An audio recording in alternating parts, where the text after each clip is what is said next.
Al-Imam Al-Hafiz Abu Nu'aim Al-Asbahani wafat tahun 439 Hijriyah. Dalam kitab Hilyatul Awliya fi Tabaqatil Asfiya, ada di belakang kita ini, di hadapan kita kitabnya, sekitar 8 jilid atau lebih, mengutip atau menukil perkataan Al-Imam Syafi'i, imam madhab kita, Al-Imam Muhammad ibn Idris Asy-Syafi'i, dengan sanadnya dari Harmalah ibn Yahya, bahwa Al-Imam Syafi'i berkata, al-bid'atu bid'atani. Al-bid'atu bermula bid'ah, bid'atani itu dua bid'ah. Bid'atun mahmudatun, bid'ah mahmudah artinya terpuji, wa bid'atun mazmumatun, dan bid'ah tercela. Fama wafaqas sunnata, maka apa yang sejalan akan sunnah ajaran Rasulullah sallallahu alaihi wasallam, fahuwa mahmudun, maka dia itu perkara mahmudun, terpuji. Wa ma khalafas sunnata, dan apa yang menyalahi ajaran Rasulullah sallallahu alaihi wasallam, fahuwa mazmumun, maka dia tercela.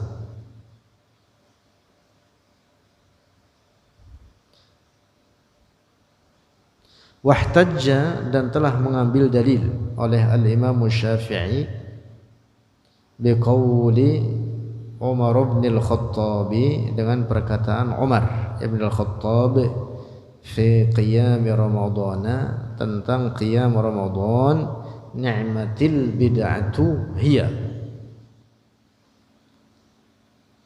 sebaik-baik bid'ah dia. Yang dimaksud apa? Qiyam Ramadan. Oleh karena yang merintis qiyam Ramadan di masa Umar dengan 20 rakaat, yang kemudian dikenal dengan penyebutan salat tarawih, adalah Umar yang merintisnya.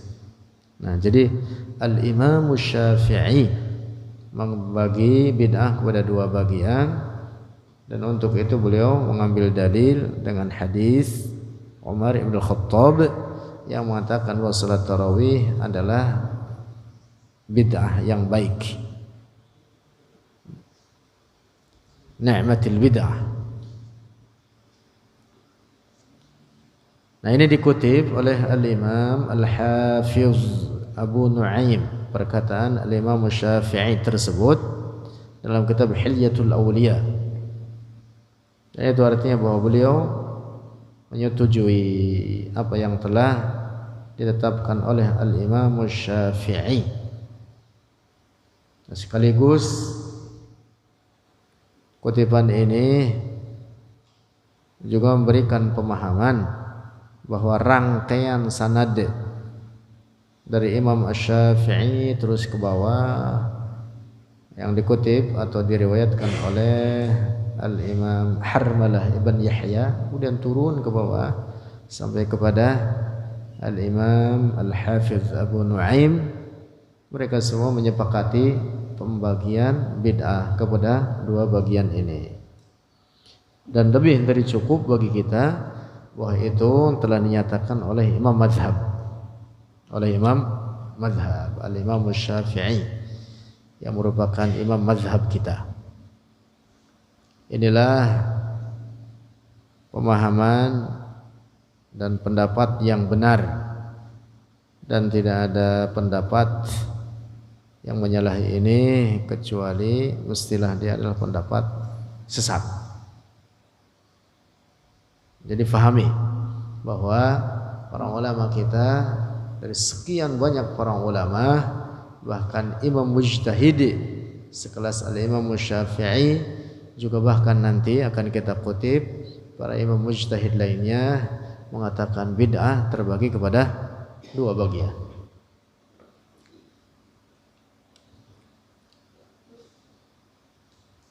Lanjut.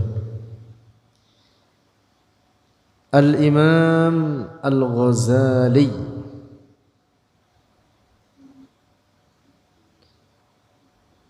yaitu Al-Imam Muhammad ibn Muhammad Al-Ghazali yang wafat tahun 505 Hijriyah, dalam kitab Ihya Ulumuddin, kitab yang sangat populer, masyhur,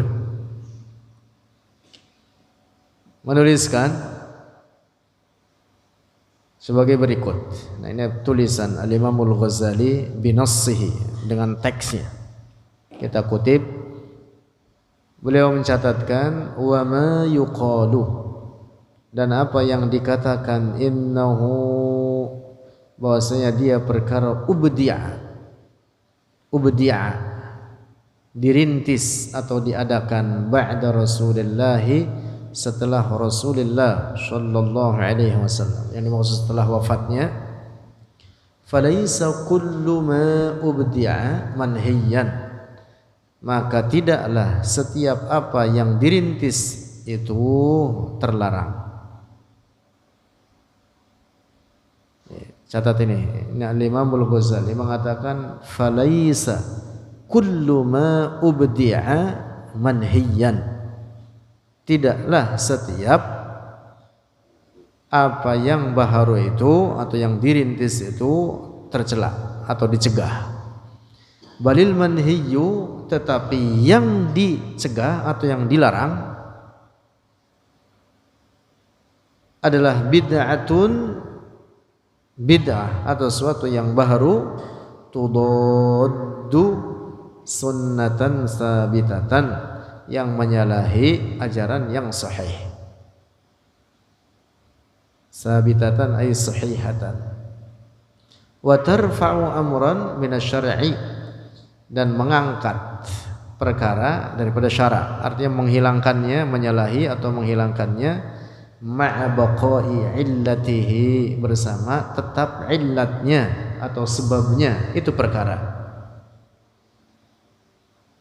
Itu dia yang terlarang dan tercela, itu adalah perkara baharu yang menyalahi syara',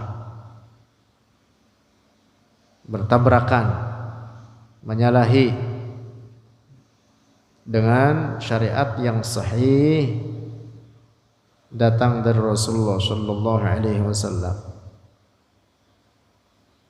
Balil ibda'u, bahkan perkara baharu, qad yajibu, kadang wajib.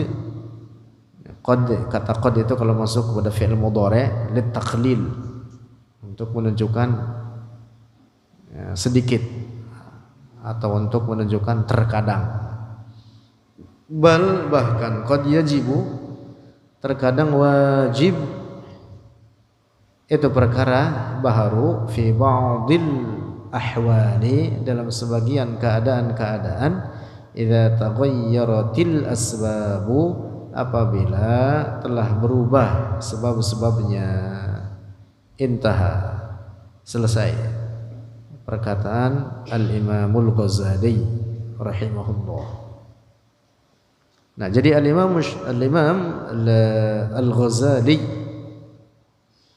dengan catatannya ini beliau menetapkan bahwa tidak mutlak semua bid'ah itu sesat. Yang sesat itu adalah yang menyalahi ajaran syariat yang ada. Lebih daripada itu, kadang bid'ah ada yang wajib. Nah, ketika beliau mengatakan qad yajibu fi ba'dil ahwal idza taghayyaratil asbab. Nah, penyebutan idza taghayyaratil asbab itu untuk menunjukkan situasional, nah gitu, atau kondisional. dalam beberapa keadaan bahwa merintis perkara-perkara baru itu bisa jadi hukumnya wajib. Nah, ini persis seperti perkataan yang sudah kita kutip sebelumnya yang dinyatakan oleh Al-Imam Al-Izz Ibnu Abdissalam yang menetapkan pembagian bid'ah kepada 5 bagian sesuai al-ahkam syar'iyyah, sesuai hukum-hukum syarak yang 5. Ada bid'ah wajib, ada bid'ah haram, ada bid'ah sunnah, ada yang makruh dan ada yang mubah.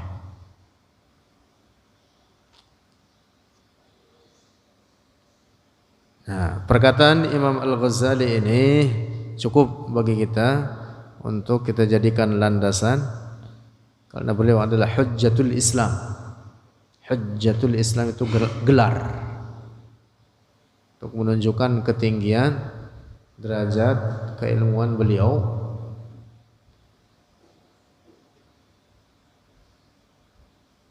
Dan tentu orang-orang semacam kita kemudian tidak layak menentang pendapat para ulama sekelas beliau.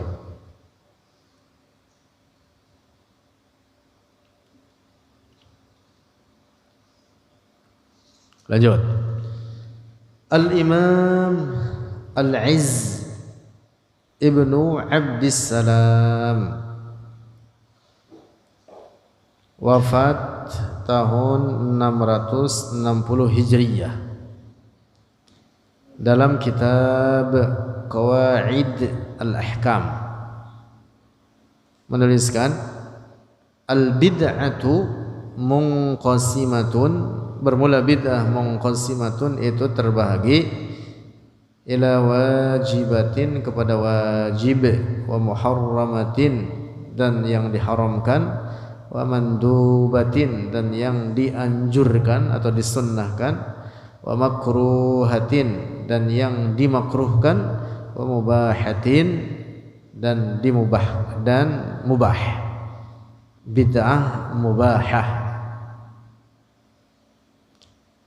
Semua qala, kemudian Al-Imam Al-Izz Ibnu Abdissalam berkata, wat tariqu dan metode atau jalan, fi dzalika dalam demikian itu, an tu'radul bid'atu adalah dengan ditampilkan perkara bid'ah ala qawaidis syari'ati, atas kaidah-kaidah syariah. Fa in dakhalat fi qawaidil ijabi, maka jika masuk itu bid'ah dalam kaidah-kaidah yang mewajibkan, fahiya wajibatun, maka dia bid'ah wajibatun, itu wajib. Au fi qawaidit tahrimi, atau apabila masuk itu bid'ah dalam kaidah-kaidah yang mengharamkan, fahiya, maka dia bid'ah muharramatun, itu diharamkan. Awin nadbi, atau jika masuk dalam kaidah-kaidah sunnah, famandubatun, maka itu bid'ah mandubah, bid'ah yang dianjurkan. Awil makruhi, atau jika masuk dalam kaidah yang makruh, famakruhatun, maka itu bid'ah makruhah. Awil mubahi, atau jika masuk dalam kaidah mubah, famubahatun, maka itu adalah bid'ah mubahah.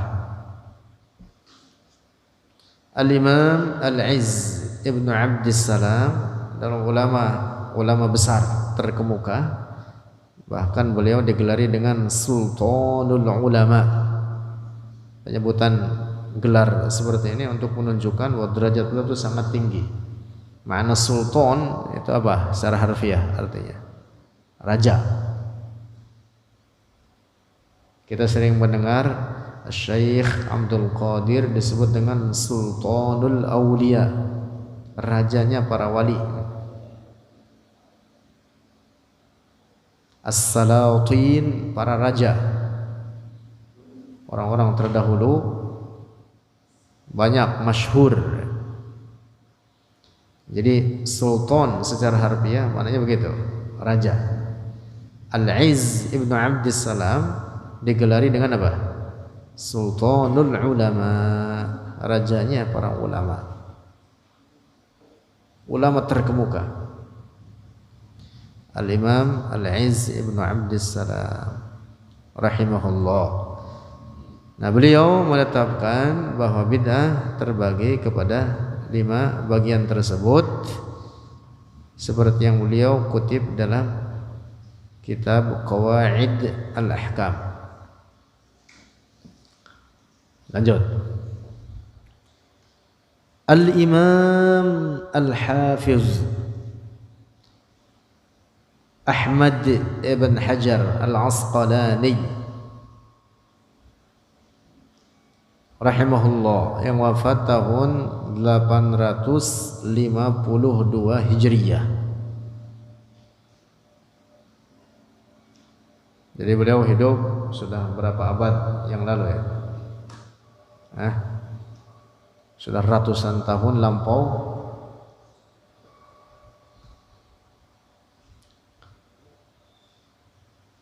Salah seorang ahli hadis terkemuka, Al-Hafiz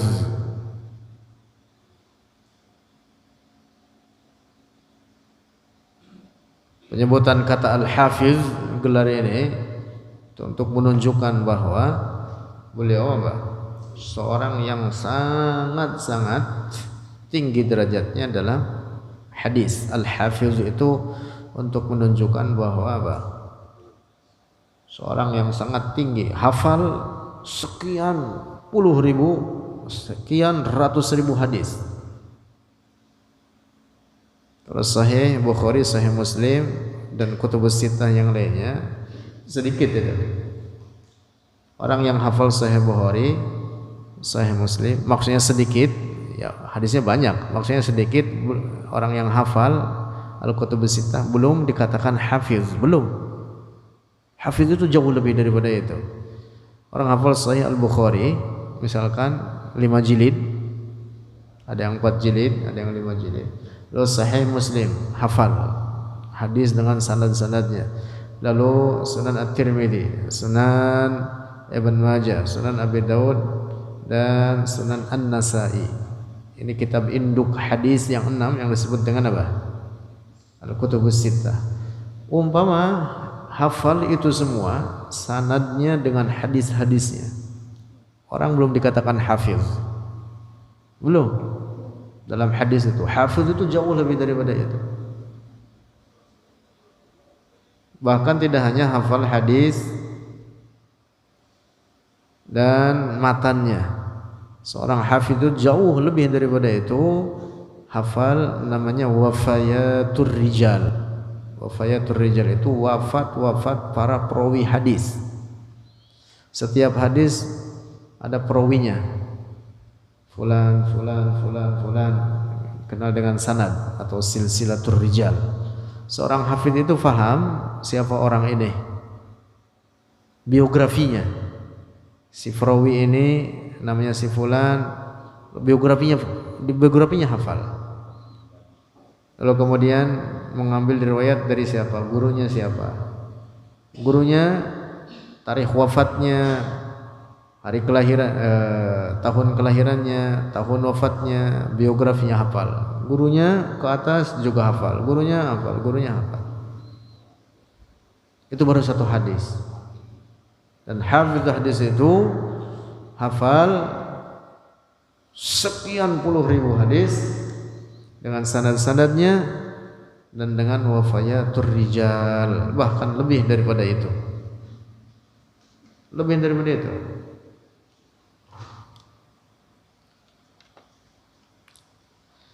Nah, Al-Imam Al-Hafiz, kembali lagi, Al-Imam Al-Hafiz Ahmad ibn Hajar Al-Asqalani adalah seorang hafiz hadis, imam hadis terkemuka. Beliau yang membuat syarah Sahih Al-Bukhari, yaitu kitab namanya apa? Fathul Bari bi syarhi Sahih Al-Bukhari. Besar, Fathul Bari. Berapa jilid itu?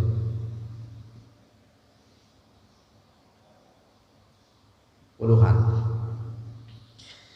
Nah, di dalam kitabnya tersebut Fathul Bari Al-Hafidh Ibn Hajar menuliskan,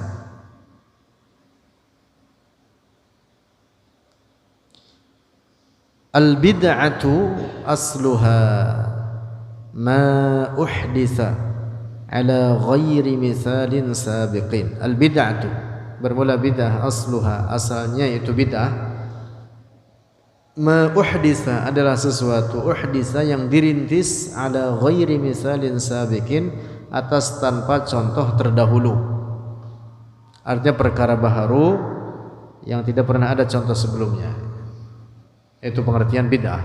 Wa tutlaqu, dan dimaksudkan bid'ah fi syar'i, di dalam syara', fi muqabilis sunnati, dalam perkara yang menyalahi sunnah atau ajaran Rasulullah, fatakunu mazmumatan, maka adalah itu bid'ah yang tercela.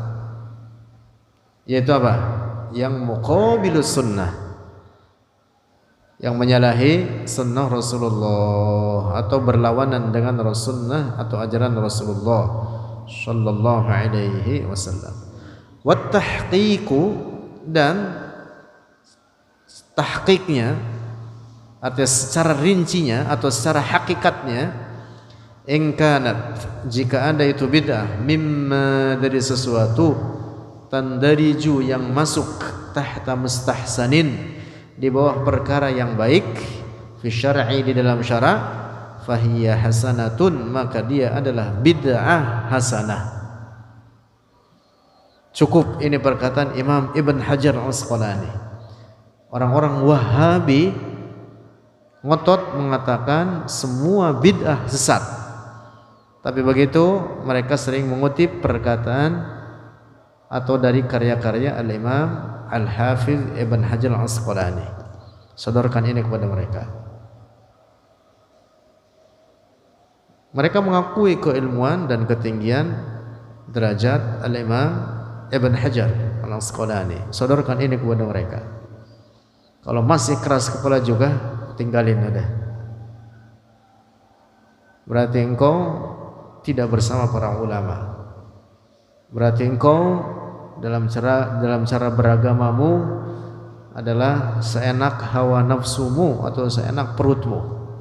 Ini para ulama mengatakan bid'ah terbagi kepada apa yang disebut dengan bid'ah hasanah. Al-Imam Ibn Hajar Al-Asqalani.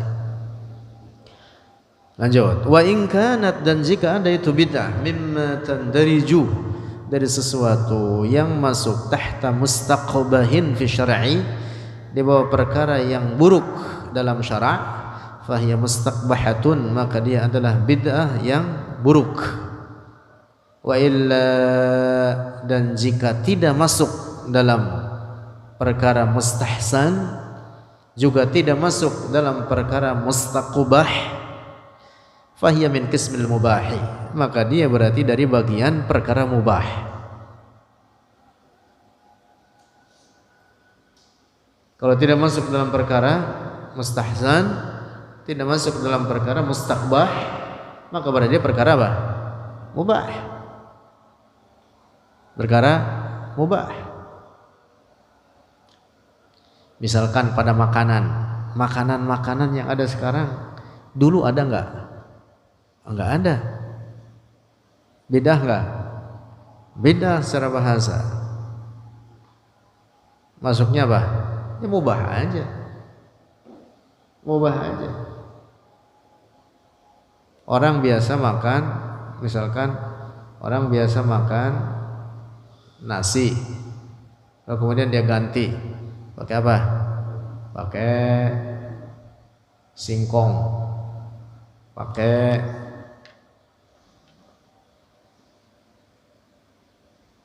yang ada di dalam perut bumi, umbi-umbian, singkong, terus apa lagi? Ya ubi, terus apa lagi? Ada sebagian orang gitu, dia mau makan bukan yang ada di atas bumi, tapi yang ada di bawah bumi. Ada sebagian orang tirakatnya begitu. Ya itu mah mubah aja, terserah. Dasarnya apa? Mubah. Di zaman Rasulullah emang ada singkong? Di zaman sahabat kita pernah dengar ada makanan namanya singkong? Nggak ada. Singkong adanya di Indonesia aja. Lantas kita mengganti makanan pokok misalkan dengan singkong. Ya mubah aja, apa-apa. Atau diganti dengan apa? Sagu. Di Arab ada sagu. Iya, mubah aja.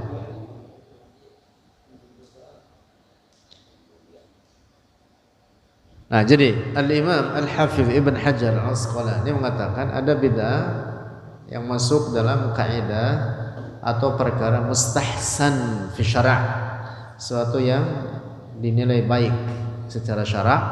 Ada yang masuk dalam perkara mustaqbah fi syara', secara syariat dinilai buruk. Tapi juga ada yang perkara yang mubah, perkara baharu yang mubah, ya berarti masuk daripada bid'ah mubah. Lalu beliau mengatakan apa? Wa qad tanqasimu ilal ahkamil khamsati, dan bahkan terkadang bid'ah terbagi kepada hukum yang 5. Masya Allah. Intaha. Selesai. Itu perkataan Al-Imam Ibn Hajar Al-Asqalani. Cukup ini menjadi dalil bagi kita, karena para ulama itu adalah ikutan kita. Maka jangan keras kepala, ngotot mengatakan, membuat-buat istilah baru, membuat-buat jalan untuk melepaskan diri dari pembagian bid'ah kepada dua bagian ini, seperti perkataan orang-orang Wahabi yang dipaksakan membuat istilah-istilah baru untuk tetap mengatakan semua bid'ah sesat. Na'udzubillah. Ini para ulama kita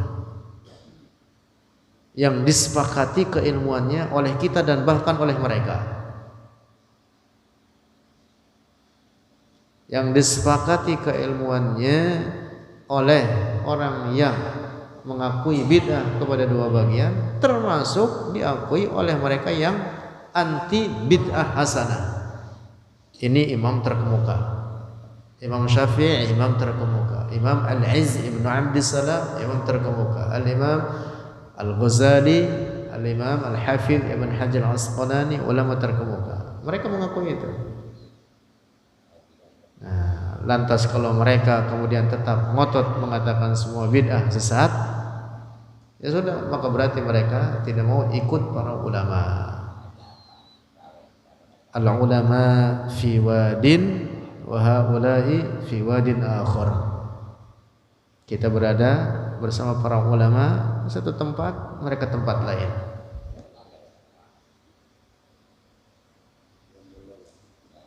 Kita di lembah yang ada di dalamnya para ulama, kita mengikuti mereka, mereka di lembah yang lain. Pegang teguh apa yang menjadi keyakinan umat Islam ini. Inilah yang dikutip oleh para ulama kita turun temurun dari masa ke masa, dari generasi ke generasi. Wallahu a'lam bishawab.